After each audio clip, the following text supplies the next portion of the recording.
Welcome to Money on Tap, your personal finance headquarters. Money on Tap is where we bring out the professionals' experience and some fun in what we call three-dimensional investing, utilizing insurance, brokerage, and fee-based planning. That's what we do on this podcast or radio show. However you're reaching us today and we're spending time with you, we appreciate that, and we look forward to taking a look at all sides of the issues and bringing a fully independent planning perspective to the table. My name is Seth Crossman.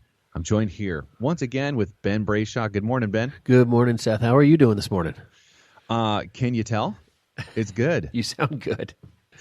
You can reach us at 855-226-8551 or email us at info@yourmoneyontap.com. You can also find us at Facebook, 3D Investing.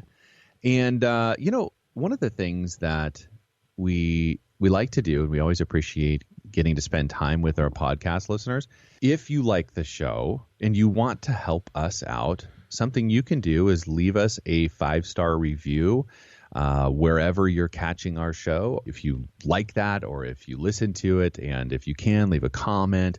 Those are all things that really help us at Money on Tap in our podcasting. So I think for people who are listening, just getting us out further to more people and helping them find value in what we're doing here is really, really important for them and for us, and trying to get our message out. So we've got I'm going to jump right in here, Seth. So we've got some really great stuff. We want to thank all the fathers. We're coming off a great Father's Day time period. We've got some good quotes that we found in kind of celebration of Father's Day and all the fathers. I know Seth and I adore our children, and though they don't always adore us, we found some great quotes. So we wanted to share a few of those in celebration. So Seth, do you want to list the first one here? Yeah.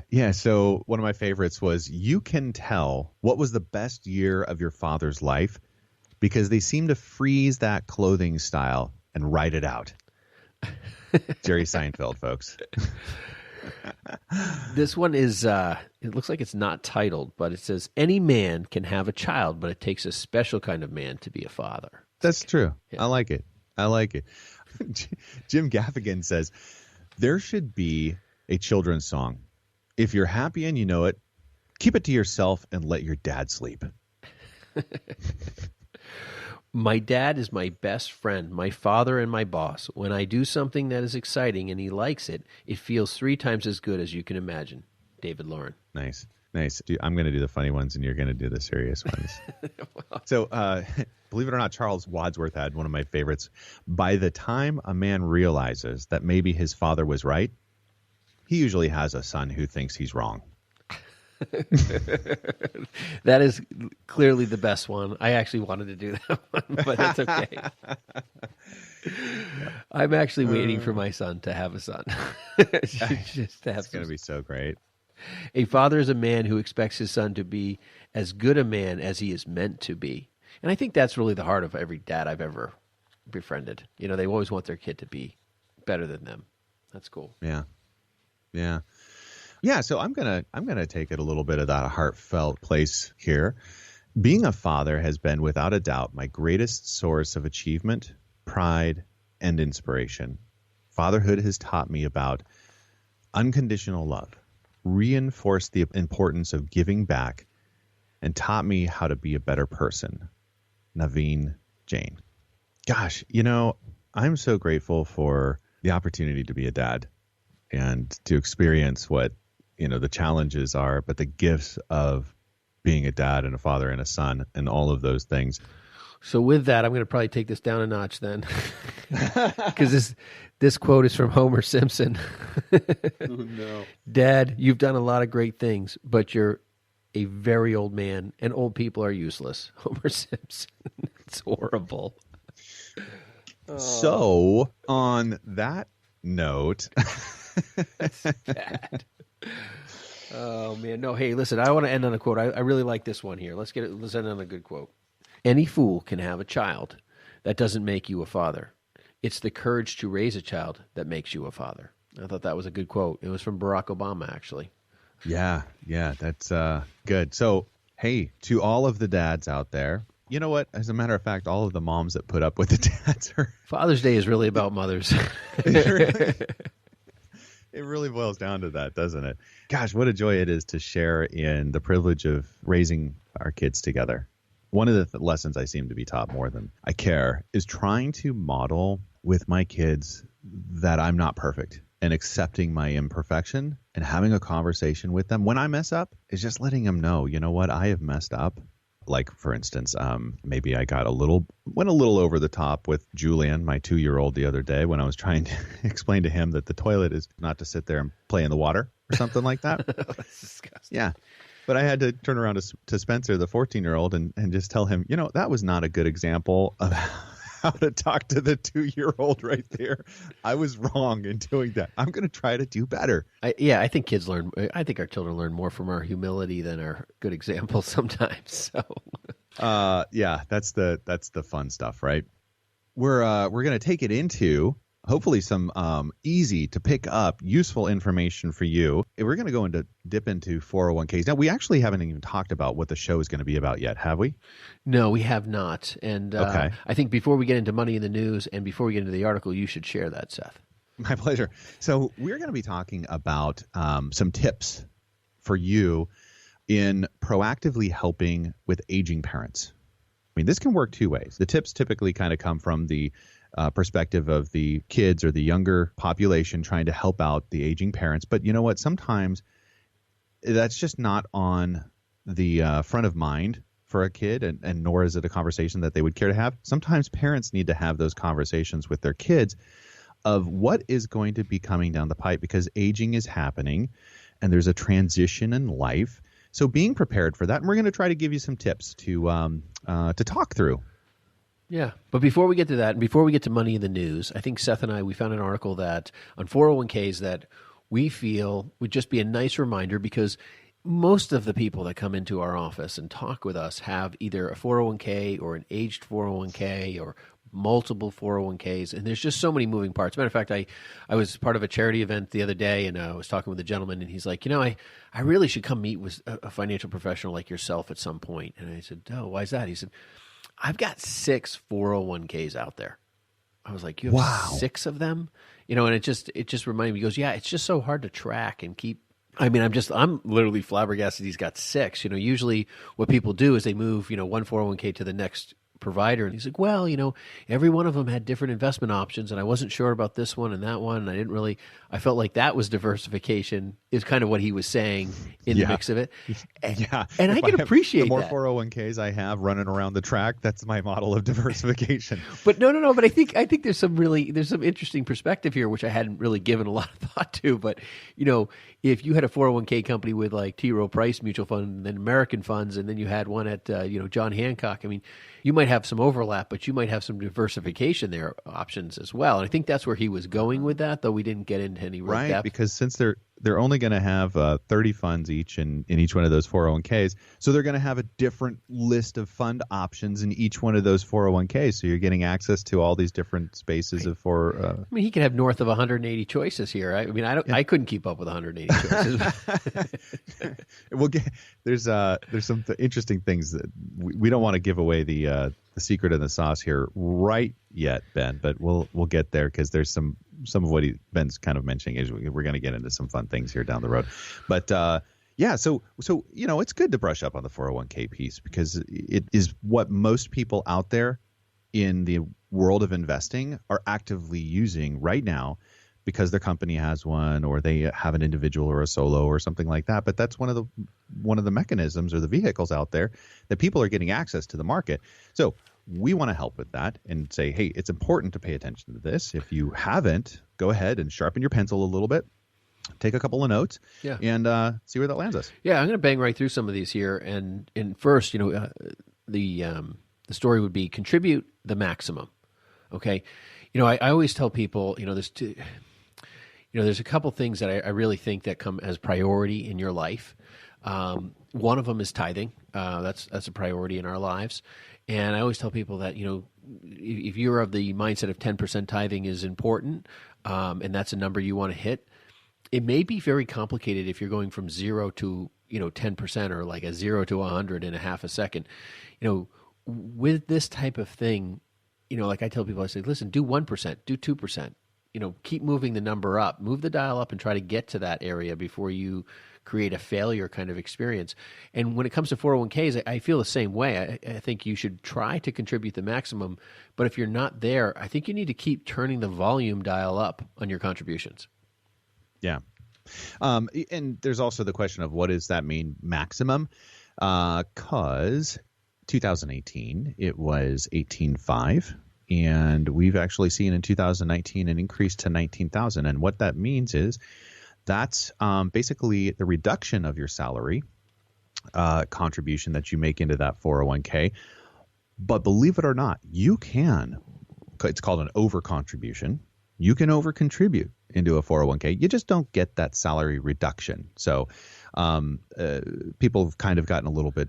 I've just had conversations where people are scared that they're over contributing. Yeah, they don't get the tax benefit for over contributing. The other side of this is that with some of the tax law changes that have happened, people have seen an increase in their paychecks. And I would encourage you, and I'm sure that's very helpful to have that increase, but I would use some of that increase to really take care of increasing your contribution. Like maybe it's a 50-50 split, or you say, hey, I'm going to keep some of it in my pocket, I'm going to push some of it out. That's option A. Now, consider your options inside a 401k. Now, this is really important because what we're talking about is a traditional 401k versus like a Roth 401k choice, which if you have the ability to choose a Roth, this is going to be a direction you're going to want to move.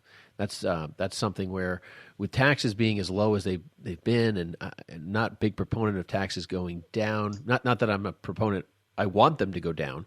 But are you voting for taxes to go up? Is that what you're saying? My vote is that I don't think they should go up, but I think that we have a very high likelihood with $21 trillion in debt that they will. Mm-hmm. No matter what we do with the GDP, I think it's almost an impossible thing to address without significant taxes.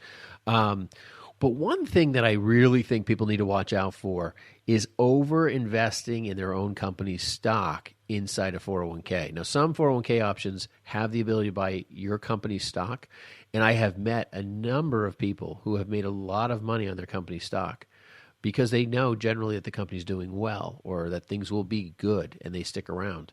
But they also don't get a lot of news when it's going to do poorly, and they are way under-diversified, super high risk, super aggressive. And honestly, probably everyone listening to our podcast is not astute enough to manage that level of risk. Matter of fact, very few investors are able to manage that level of risk, even hedge funds. It's singular stock and manage the timeliness of that. So that's one area I would really highly address. Yeah. I want to jump in on that too, because this is kind of the doubling down scenario. You go to the well, maybe you don't go to the casino, but if I don't know, maybe you have a blackjack night or something like that at your school function. You play there. So the majority of the risk that you take on as an individual is basically at the work that you do, and because of your skills and your expertise, and you've leveraged that risk just inside of yourself and where you're at. And when you go into that company and you're then also going ahead and buying that company's stock and a lot of it or increasing that holding, that is that doubling down kind of a scenario. You're just going all in on black or all in on red. And there's a lot of risk that's involved there. I kind of wanted to come back also to that 401k Roth piece that Ben was talking about and just say, if you're looking to try to get as many horses going around the track as possible, that's kind of the diversification that you had. Go back to that six 401ks that we were talking about. Well, inside your 401k, there's a couple of different compartments. There's that traditional, and then there's the Roth, potentially, right? And so that's one way that you can diversify yourself as far as a future tax base. And we look at different diversification through income streams as well for a future income stream. And so you could even have the same investment inside that Roth as you have as in the traditional 401k. I mean, you could be in the same fund. It's just where they're warehoused. That's the difference there between Roth and the traditional 401k. So I would say, Seth, if you're listening and you have questions on the Roth traditional side of this thing and what makes sense for you specifically and your tax scenario, give us a call, because there are times where, one makes more sense over the other, and it can go both ways, because I hear people say, well, Roth's the only way to go. And honestly, I've met people where it's like, no, that's not right for you for various reasons. That's one thing that we need to address. The other thing is that, fees are always a conversation inside 401ks. It's hard for people to understand fees. So I wouldn't say necessarily always go for the cheapest feed item, but I would definitely be conscious of your fees. Make sure that you're buying a solid investment, and, solid companies, they have to get paid. I mean, we have no bias here. So, companies need to make money. If they don't make money, they go out of business. No matter how good of an investor they are, that they're doing it for free, they're going to go bankrupt. So, understand what you're paying and why you're paying it. I would encourage people, don't borrow from your 401k. Don't borrow. Yeah. If you can't afford it, unless it's a catastrophe, emergency, don't borrow from your 401k to buy a car. Don't borrow, it's hard for me to say emphatically, but there are reasons why people do it, and I understand. But at all costs, that is the last resort of everything under the sun. And that brings me, Seth, to you should be saving outside your 401k too. Yeah. Yeah. So there's some great stuff there for you. I would go into some recent experience where diversification came up with a client, where what they were doing great at was this. They were looking in their 401k, and they were paying attention to what are the investments, and they were reallocating in their 401k into different investments, and they were paying attention to the fees. And getting back to that fee question, the thing that we try to take a look at is what's called net of fees. Yeah. So there's an investment return, and then there's a return after fees. And that's what we're really looking at. I mean, if the return after fees is better than the return of, this is something that's similar, but it has maybe a very, very low fee base, really it's it's the one that wins is the one after it's all, fees are all kind of washed out and we've taken a look at them. That's the comparison that we take a look at there. No, absolutely. After, go ahead. Yeah. Okay. So I was going to get back to this conversation that we had. So client was taking a look at the 401k and wanted me to review what they're doing. And what they had done was a great job of looking at the last year's returns and in those investments, and going into those investments because the returns were fantastic in those investments. So there was four that they had chosen. 3 out of the 4 were all mid cap. And so, I mean, that may mean nothing to you. They basically did an allocation of 75% into the same thing because they were all mid cap. So mid cap had done fantastic for the year before. If you were to take a look at recent mid cap reports, not so great. And that's why diversification is really important to take a look at. So if you have a question about diversification and what to be doing with your 401k, that's a great conversation for us to have. We regularly check in with our clients on what they're doing in their 401ks or their company retirement plans. Well, with people's retirement plans and how they're allocating, that's really important, because when you leave jobs, and I was talking about a gentleman the other day, when you leave jobs, you have this retirement plan usually sitting there, and it's like one of the pieces in this article here is, don't lose track of your old 401ks, because as you get older and as life gets more complex, and there'll be a 7th job and an 8th job and a 9th job, who knows, and there'll be other assets out there, old, this, that, and the other thing. Don't lose track of them, and you got to still manage them. So you can't manage 6 programs alone. That's just silliness. I mean, and it's something you can't control or manage. We tell people all the time that consolidation is the strongest thing you can do, because when you actually can get a hold of something and understand it, it's easier to understand one thing and do it well than to try to be the master of many, right? We all kind of know that charm out there. But when you continue to change jobs, you just lose track of things in life, And then the other thing is that when you have lots of 401ks, and I think this is the last item here that's on my list here, Seth, to mention, is the beneficiary scenario. right? If you have 5 or 6 401ks or 3 or 4 401ks, as life progresses, we have kids, our lives change, I mean, people go through tragedies and divorces and, all sorts of stuff. I mean, where they need to make sure that the beneficiary stuff is followed up. Well, if you have 5 or 6 401ks, the amount of work to do on that one scenario is a lot. And so getting some help is important. I would say if you're listening to the show, and we say this all the time, if you have a number of 401ks and you haven't consolidated, you haven't figured out how to do that well, give us a call. That's something that we do, and it just helps you get to a better place faster. So, yeah. Well, I was going to actually go into one story before we exit here. That was my first experience with the 401k. It wasn't my own. It was actually just after college, and a friend of mine was taking a year off. I was like, oh, hey, how'd you do that? It's like, oh, I cashed in my 401k. So don't do that. You don't cash in your 401k until it's right. And that's, after 59 and a half, folks, in case you're wondering when that can be or when the best time to do that is. But this is not the vacation slush fund. Take some time off of work for a year. It's your retirement savings, in case anybody out there was wondering. So we're gonna take a quick break. You can reach us at 855-226-8551. You're listening to Money on Tap.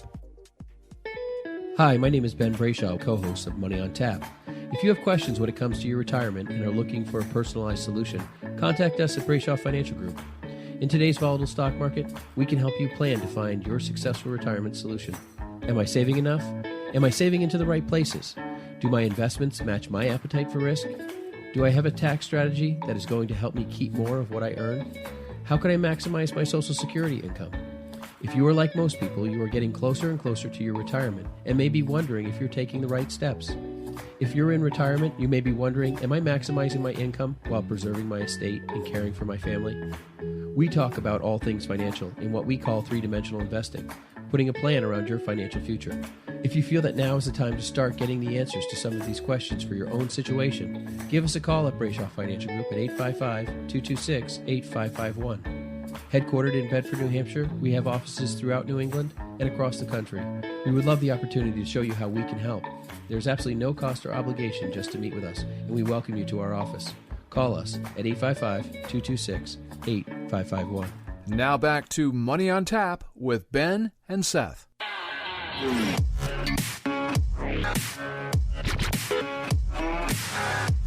Welcome back. You're listening to Money on Tap, your personal finance headquarters, where we bring out the professionals' experience and some fun in what we call three-dimensional investing, utilizing insurance, brokerage, fee-based planning. You can reach us at 855-226-8551 or email us at info@yourmoneyontap.com. You know what? This is an appropriate time because you know what? We always want to thank people that are joining us here at Money on Tap. If you're a first-time listener, welcome. If you're coming back and you've listened to us in a podcast form, thank you. We appreciate you as a podcaster going out, giving us a review, making a comment, and saying hello to us as well. That's one of the ways we get to connect, and it's one of the we love doing that.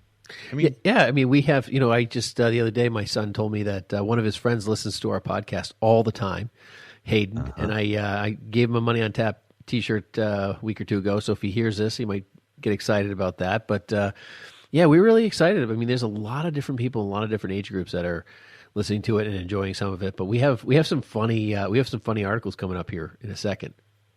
So that's not he listens to you all the time that he gets in your car and rides with you. No, is it? No, he's listening. Okay. He's listening on the podcast. I was totally blown away by that. Well, that's our demographic. That's who we connect with is the young people. Our maturity levels there, Seth. Our maturity levels. Yeah. There, so. Hey, that takes us to something that's even more important than anything else that we've talked about so far, and that is money in the news.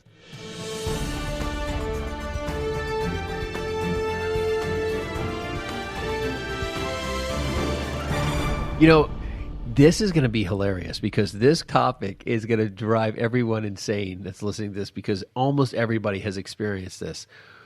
Robocalls. Who loves robocalls? Big fan here. So this article is fantastic. It's called Robocall Revenge. Meet the techies turning the tables on scammers. This is hilarious. These guys, so this article, these people are literally going after the robocallers, and they are literally unleashing misery. This could not make me more happy. I am so grateful to did I tell you what happened the other day with one of these robocalls? No, go ahead. It was good. Like, I mean, I was, distracted over here doing something, and I had a message, and I was like, oh, that sounds like it's serious. Like, I should probably call Capital One back and see what's going on.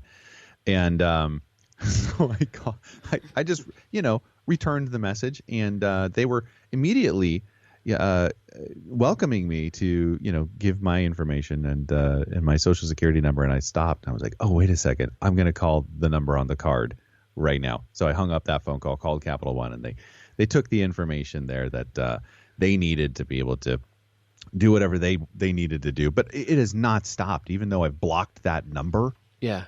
I can't stop them from leaving messages, apparently.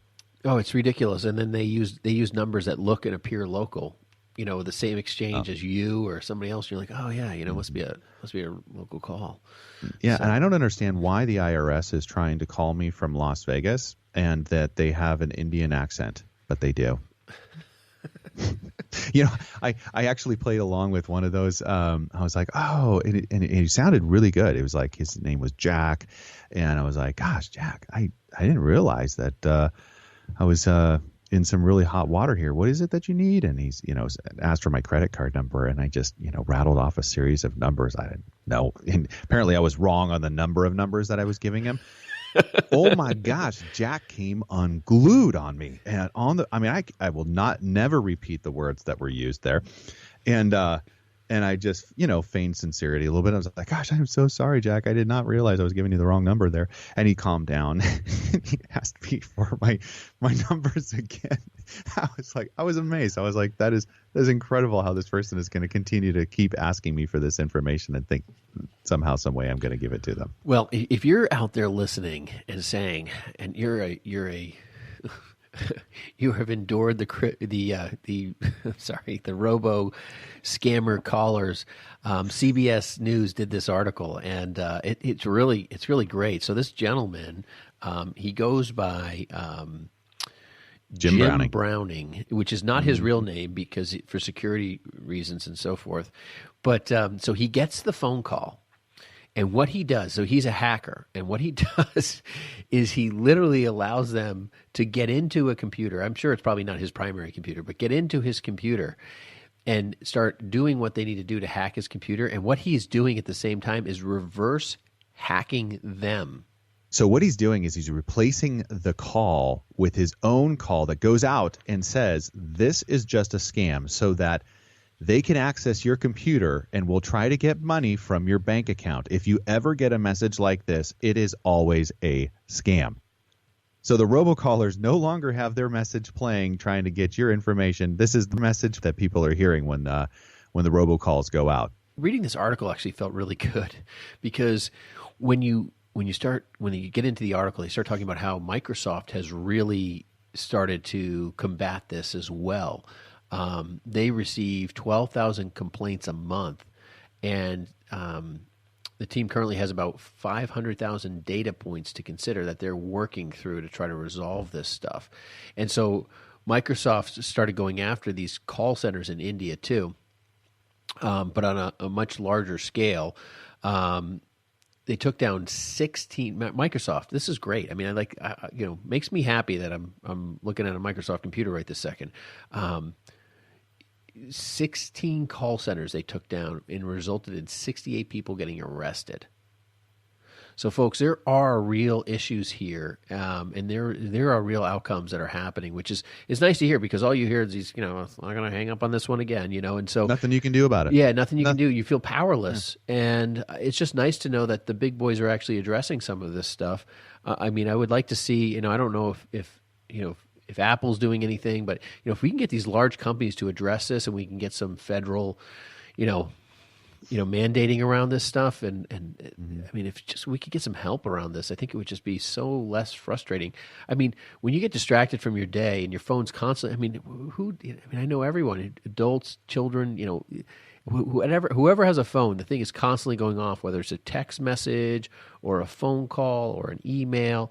There's so much communication coming through this thing that anything I could limit on that would be great. And an unnecessary scam phone call that, catches me, who knows, catches me off guard one day and has enough information and they've got into my system that they sound and are legit. I mean, nobody is without, there's probably people listening that are embarrassed that they got scammed on this stuff. And that's a fact because it's happening every day. And these people are getting significant amounts of information from other areas, from other hacks, and then they're coming in and they're really trying to destroy us. So, yeah. Well, hey, Visa's doing it. MasterCard's doing it. PayPal's doing it, and Uber is in there as well. And they are among the firms that will invest around $10 million each in a consortium that will govern digital coin issued by Facebook. So your friends at Facebook are looking out for us and realizing, hey, you know what? We probably need some digital coin out there, don't we? Because you know what? It's happening. Whether or not you're into that marketplace and have been taking a look at what's happening there, they have realized that there's a place for this. There's a time and a place for this, and that they're getting some of these backers in here, like we've just mentioned, to create this currency and kind of pin it down to some underlying other currencies, so that there won't be so much ebb and flow in that market. Really, that I think is a big idea there. Yeah, this article, this next Money in the News article here with Facebook getting into the cyber currency world is really interesting. I mean, obviously the big players want to be involved with another big player. I found it was interesting that they're trying to reduce volatility by backing this currency, this cryptocurrency, with some sort of asset, whether it's going to be backed by gold or U.S. currency or something. It's going to have a backing. They to reduce the volatility that current Bitcoin is dealing with. So it's interesting. It's nice to know that there's some legitimate players trying to get into the space, and because the thing about cryptocurrency is that the majority of the use of cryptocurrency is in illegal transactions. It's definitely black market, drugs, all sorts of bad news kind of things. So it would be nice to see these companies come up with something that's stable, legit, and it's going to be something we probably use in the future. So, yeah. So another piece there about Facebook is that they are presently dumped. If you were looking to fire Facebook, somebody else did it out there for you already. They were dumped from the S&P index that tracks socially responsible companies. This is a big hit. This is a defining feature, with Facebook, with all the different stuff. Yeah, responsible environmental, social, and government practices. I mean, that is the S&P has an index that monitors those types of companies, and some of the actions of Facebook have caused them to get removed from this index, and that's it's kind of interesting to hear in this one breath they're getting into the crypto world, and in another breath they're getting kicked out of socially responsible, and you wonder if some of this direction it's not labeled in this article, but you wonder if some of these direction moves, obviously this has a lot to do about privacy and some of the other things that are going on with Facebook, but maybe some of the company's directions are really causing some of that. So yeah, well, we've talked a lot about Amazon in the past and what are they getting involved in, because I looked at Amazon the other day and actually thought this would be funny to talk about, but they're selling houses for like $20,000, and that's delivered. I don't know if you saw that or not. No, but these are homes that they're selling for like $20,000, and they deliver free shipping. You do have to put it together. But I wouldn't be surprised if they kind of have some outsourced team that will slap that thing together for you too. But Amazon's getting into pharmaceuticals, and so Facebook, the size of Facebook, I'm not surprised to see them making a move in a direction like this, in doing something like this. What I'm more surprised about is that there hasn't been some conversation around Google doing the same thing. No, and that's a great point. I was just wondering if that because of Facebook's interpersonal relationship with people that they have, if that's what's driving this opportunity for them because they connect with people, and this is connecting people with people. I think there's a real legitimate play here. It's almost kind of like, do you remember when Apple was coming out with a phone and everyone was like, oh, I think they're going to have an iPhone, because they had the iMac, and it was all. Now it's like all Apple is almost the iPhone, and so it's just interesting how they've shifted. I could just see Facebook being a play on words, booking your dollars or, something like that. I could see that being it. But the article specifically says that no one company is going to own the currency. Right. It does specifically say that Facebook's not going to own it. But the big players there are apparently just going to be kind of like active nodes in reporting and making sure that this is, things are consistent across the board. And yeah, you're right. There isn't like any one of them is getting some kind of a big bonus for their part in this, but they're ponying up. Yeah, no, it's good. It's good. Well, that's going to be a wrap for Money in the News. I think we're going to take a break there. Yeah, you want a little break? Little break. We'll get into our main article here with helping aging parents and helping yourself if you are either the child or the parent. I'm excited about this article, actually. I think it's good. We have a lot of questions on this. Hey, you listening to Money on Tap, you can reach us at 855-226-8551. Hi, my name is Seth Crustman, partner with Brayshaw Financial Group and one of the co-hosts of Money on Tap. One of the biggest concerns and largest expenses people face today is taxes. Without thoughtful planning, taxes can destroy future retirement dollars, eliminating the possibility of a timely retirement or dreams of what you want retirement to look like. If you're like most people, you're getting closer and closer to retirement, and you may be wondering if you're taking the right steps. Will my income be enough? Will rising taxes force me to give up my dreams? How does inflation factor into all of this? These are real concerns, and you're not alone. Putting a plan around your financial future is what we do. If you have questions when it comes to your financial security, and if you're looking for a personalized solution, contact us at Brayshaw Financial Group, 855-226-8551. It's time for you to start getting answers to your questions. Headquartered in Bedford, New Hampshire, Brayshaw Financial has offices across the country. We'd love the opportunity to show you how we can help. There's absolutely no cost or obligation to meet with us. Call us at 855-226-8551. 855-226-8551. Now back to Money on Tap with Ben and Seth. Welcome back. You're listening to Money on Tap, your personal finance headquarters. You can reach us at 855-226-8551 or email us at info@yourmoneyontap.com. You can also find us at Facebook, 3D Investing. Now, if you're a podcast listener out there, we appreciate you going and taking a minute to just give us a review. 5 stars is, that's preferred, but whatever. Yeah. We always love connecting with you. And that's one of the things that's really fun about doing this show is just so many different people coming from all places in their life and wanting to have a conversation around, finance and it means different things to different people. So that's what we're here to do is connect with you. And yeah, if you want to help us out, that's one of the ways you can do it is just give us a review, listen, share that. I personally, I love it when I'm just in a very public place. I'll pull out my phone and start showing people our podcast. It's never awkward. Yeah. No, actually, I do. On our business card, we have our podcast logo. And I was talking to one gentleman the other day and I said, "Dad, no, listen, you don't need to give us a call up. This is not a solicitation, but listen to our podcast. There's some information in there on your topic, and there's a couple different things. And it's really become a resource for people and for us to reference because honestly, everyone wants to do a financial review or have a financial discussion with us. I think, and that's totally normal. And most of the time, it's totally easy to do. But sometimes it's not the right spot or place, and we really can't give you what you're really asking or the answer. And I found the podcast to be a wonderful tool for me to say, hey, listen, give me a call if you really want to, but here's where you can explore a lot more information on, me having sat down for 20, 30 minutes and talked about a topic and really get a better foundation for yourself. So that's been helpful. Yeah. But as we get into our primary topic for the day here, Seth, I'm pretty excited about this because this has been a topic of conversation recently in our general office with a number of clients and prospects and people that we work with.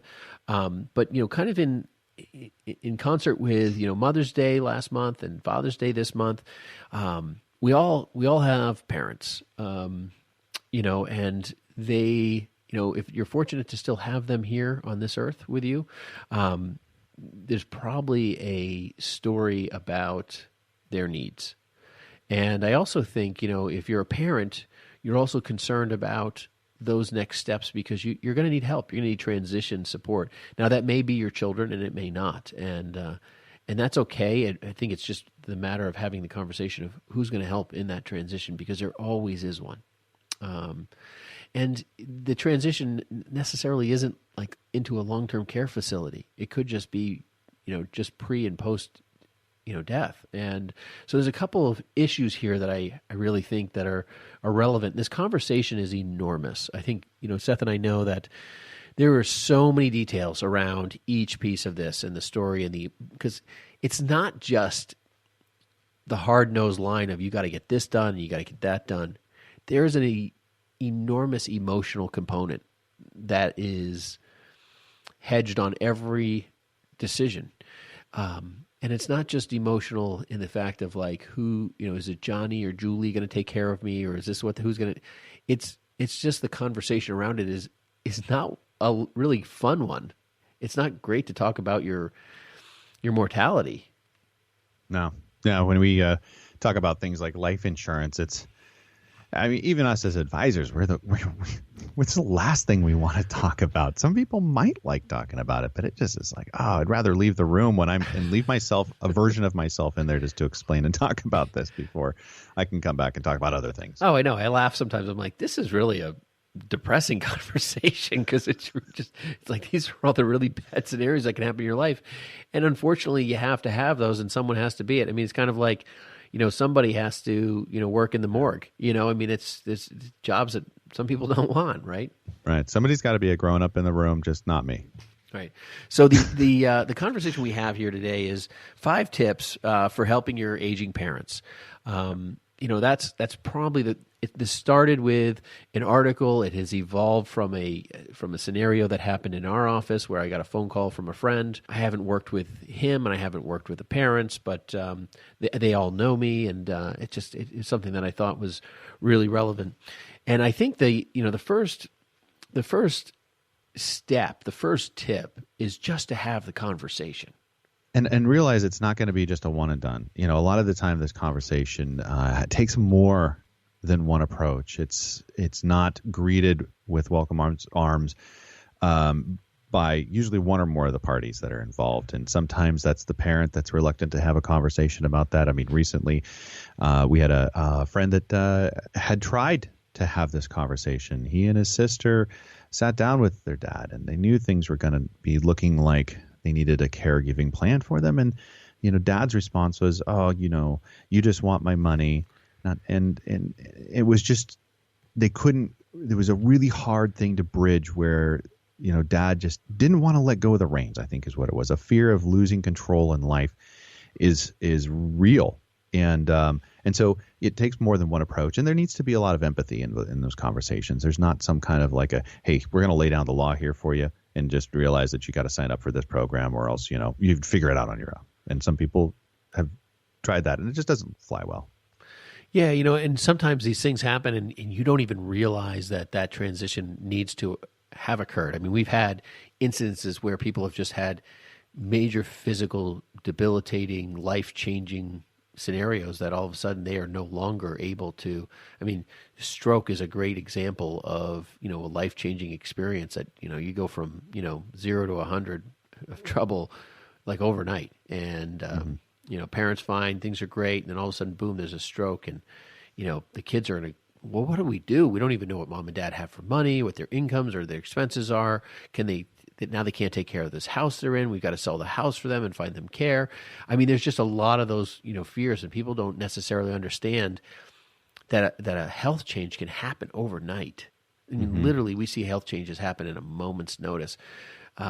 We hear about it, but it's just my wife just had a friend who found out she has cancer. Young kids, it's major life change. I mean, there's a whole different story going on now. And those are things that preparation. So start the conversation is number one. And I'll say in that conversation, one of the things that you want to try to use is just a technique. It's open-ended questions, and it's encouraging people to talk instead of answering their questions for them, and really just encourage the conversation, and don't try to come to the solution. This is not a be in a solution mode necessarily when you're initiating the conversation. Yeah, and I think this is one of those things where a lot of love and patience comes into play depending on the scenario, right? Usually the parents don't want to give up the reins until it's the absolute very end of the moment. And we all appreciate and wanting our own control. And it takes an event. It really does take an event almost to get people talking. But, if and when that event happens, you need to then have an understanding of the needs. And usually those needs are medical most of the time. And that's where you get into kind of those long-term care conversations. Are you struggling doing any of these things? Bathing, eating, incontinence, transferring, toileting, all of those, 6 or 7, depending on, how people look at long-term care and those activities of daily living. Do your parents or do you need help with any of those, even in the smallest capacity? I think people say, well, if I can't bathe myself, it's not just whether you can bathe yourself. Do you have trouble getting into a tub? Because if you have a little bit of trouble getting into a tub, it's getting harder stepping over. That's the beginning of an event. Those are things that you want your kids to know. Listen, these are one of the things that we struggle with. There's a great resource out there. There's these tubs that actually kind of open up. They have like a swinging door or a couple of different ways that you can access. But there are ways to retrofit the home so that the home can still be intact in a place where they're comfortable and they can do the activities better than just kind of the average. I'm trying to think of like the shower tub. I think every house has the shower tub that you have to step over to get into, but they can't get in and out of that tub without help unless but the tub can be fit around their life. Yeah, and I think that's one thing, right? I mean, there's a lot of those opportunities to fix and care and adjust and address those different issues. But what I find, Seth, is that people get used to like a certain situation and they adjust personally, like they buy that tub, but in reality, they're still having difficulty with an event, like getting into a tub. And just the kids being aware that there's certain things like, knees or hips or shoulders or elbows, like what those issues might be, really having some awareness around your parents' health is really, really important. Or letting your children know about that is important. Yeah. So reviewing finances is, certainly part of it. And I think, I think these are all necessary, but sensitive is kind of what I was thinking about. That is just the financial conversation can be one of those bridges. It just takes more time than maybe some of the others to really cross. So, whether there's medical needs or immediate right now or in the future, really just being aware of the finances here is what we're trying to talk about, is trying to just, think about what it is that your parents are doing and how they are engaging in their finances. Is it a checkbook? Are they online? Are they using, credit cards? How many do they have? How they operate around their finances is even just a conversation possibly that can introduce this and help that conversation move forward. Absolutely. And I think, the interesting story too, I had in that scenario, just an example, there was a health change, an event. People said, hey, we want to come in. We want you to meet with our son and or daughter. And everything was, it was a little bit of heart concern there. Some kind of stuff had popped up and everyone was aware. Now things have kind of settled down and things are a little better, not perfect, but better. And they're like, we're going to try to do this stuff over the next 6 to 9 months. So what happened to, we want to meet with you next week, now turn into 9 months. And I'm talking to them. I'm like, listen, this is not an overnight decision. These are not overnight issues to address. They take months to address. So 9 months from now, if we sit down, it's not going to be like flicking a light switch from, off to on. There's a process and there's a lot of work behind that. And I said, you still want to move with urgency. And some of the stuff they want to do, they want to put into a trust, and it's complicated, and they want to, they want to protect some assets, and they need a clock to start. And I said, listen, if you're going to do that trust, you have a 5-year clock. This is what they needed to do. And I said, if you wait 9 months, now you have a 5-year, 9-month clock, but you still haven't even had any time to get with the attorney and write the trust and make sure that's correct. So now you got a 6-year clock. You need to get that clock moving as soon as possible. And trying to explain urgency around making these decisions is really important, because financials are usually the number one thing I find that people do not want to let go of. They do not want to hand that over to the kids. They don't want their kids telling them what they can spend or buy or do. They think that's all about what this is, and it's not. Yeah. Making sure that you're documenting what's going on there. I've seen a lot of people kind of create a worksheet or, just kind of like an inventory, really, of all the different things that are going on: Medicare, long-term care policies, all these different policies, life policies that can be out there. Have a list for who your accountant, your attorney, your CPA, all in one place, easy. And what we do is we provide a listing. We provide online access. We provide, documentation for a complete list of assets depending on the person's scenario. But we've done that for attorneys, for accountants, for people's kids. We encourage people to bring their kids into our office. We want them for 2 reasons. One, we want them to know what their parents own, why they own it, okay, and what the purpose of it is. Because after a plan's been put in place, having kids come in to evaluate a plan and figure out whether they think it's good, bad, or indifferent makes things much more messy than trying to understand why they went into this initially. And I really always encourage that, and I know Seth does too. So. Yeah. Preparing the legal documents. This is critical. It's proper legal documents need to be up to date. They need to be in a place that you know where they are, and they help when you need them. And these include, durable power of attorneys, also called POAs, healthcare POA, healthcare directive and will. Healthcare POA and durable POA should be really a priority for caregiving purposes. Yeah, living trusts, irrevocable trusts, depending on the scenario. And those are things if you're not aware of. I mean, that's you sit down with an attorney. But Seth, someone told me one time, if you don't have any children or you have, a few children, whatever the scenario is, don't make the person who manages your money and the person who manages your health the same person. It's usually good to have one person doing one and one person doing the other. Though there are reasons why, if you only have one child, they would be both.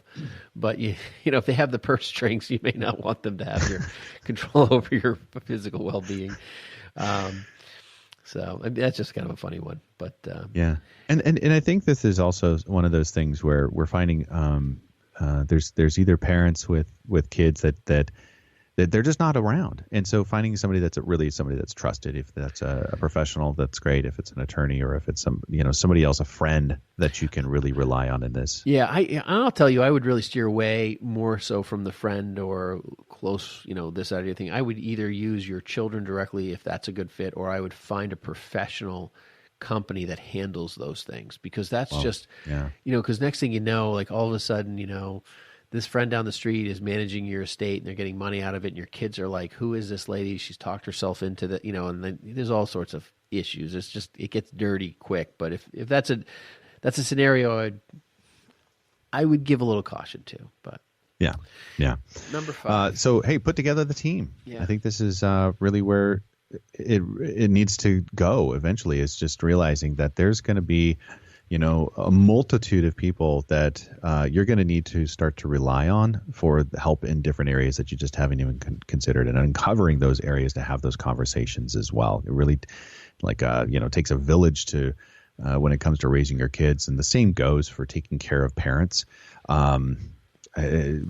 Maybe need to look to others in including them kind of more in this family as well. And I think when it comes to the team concept, and when we're talking about number 5 here, is like it's about finding people who competently can handle these issues. You don't want to just find a stockbroker who's going to say, hey, this is one of the things we've been addressing with people, is like, hey, I've got a stockbroker and he said he can do estate planning, and it's like, are you referring to him incorrectly? Is he just trading stocks for you, or is he really doing financial planning? And that's really where you need to understand your team. Make sure your attorney understands estate planning. Yes, any attorney can probably write a will, but understand the rules, because you don't want a bad healthcare directive problem in the future. we say be proactive. This is something that you can take today. Just start, because you don't know when whatever's coming down the road is going to happen. So be proactive, really be intentional around this.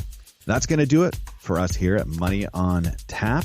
We hope you've enjoyed today's show. If you're looking to get connected with us, you can reach us at 855-226-8551, or you can reach out to us at info@yourmoneyontap.com.